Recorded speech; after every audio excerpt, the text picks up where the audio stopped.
নমস্কাৰ আপোনালোক সকলোকে মনিছ কিচেন এণ্ড ব্লগ চেনেলৰ অন্য এক ভিডিঅ'লৈ স্বাগতম জনাইছোঁ। আজি বনাবলৈ ওলাইছোঁ মই লোকেল চিকেন কাৰী। গতিকে ভিডিঅ'টো আপোনালোকে চাই থাকিব শেষলৈকে।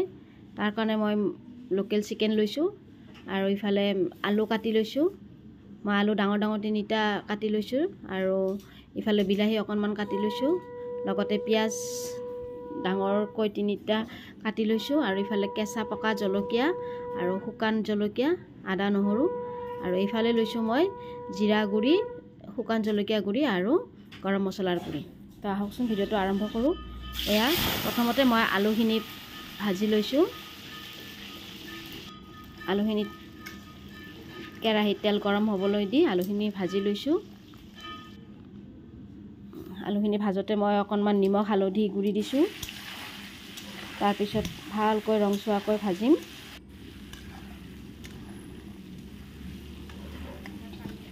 এয়া মাজে মাজে মই আলুকেইটা লাৰি দিছোঁ,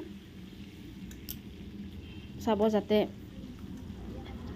গোটেইখিনি আলু সমানে ৰংচোৱা হয়। এয়া মোৰ আলুখিনি ভাজা হৈ গ'ল, চাওকচোন কি ধুনীয়াকৈ ৰংচোৱাকৈ ভাজিছোঁ।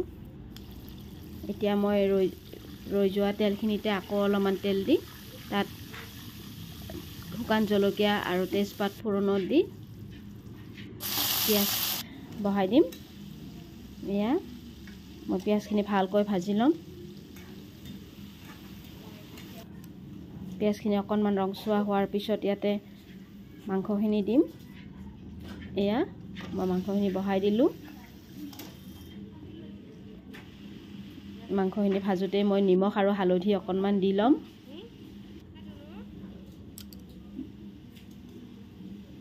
তাৰপিছত ধুনীয়াকৈ লাৰি দিম বা ঢাকনি মাৰি দিম।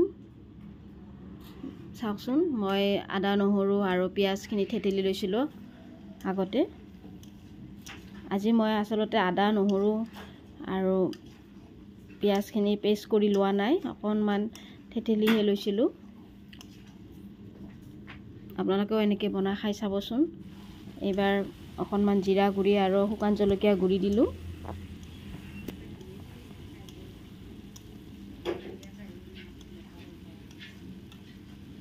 তাৰপিছত ভালদৰে লাৰি দি থাকিম।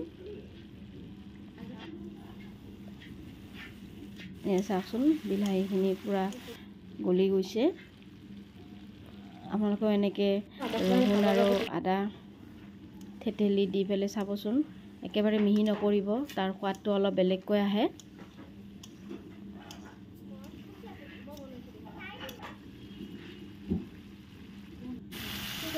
এতিয়া অকণমান পানী দি লৈছোঁ।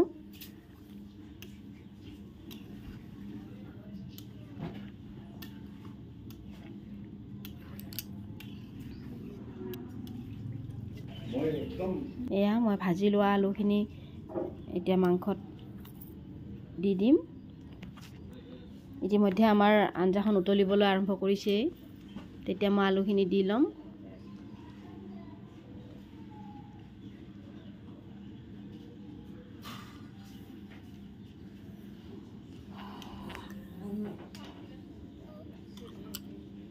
এনেকৈ লাৰি দিব লাগিব যাতে আলুখিনি আমাৰ চাৰিওফালে ভালকৈ সোমাই যায়।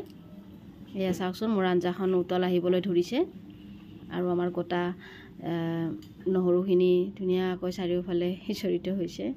আপোনালোকেও এনেকৈ বনাই খাই চাবচোন। কেতিয়াবা পেষ্ট নবনাই পেলাই এনেকৈ গোটা আদা নহৰু দিব।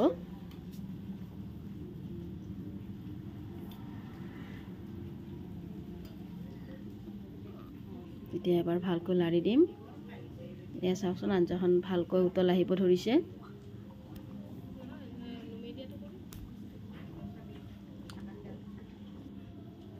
অকণমান ঢাকনি মাৰি দিম। তাৰপিছত আলু সিজিলে আমি চাই ল'ম আৰু লগতে মাংসখিনিও চাই ল'ম ভালকৈ।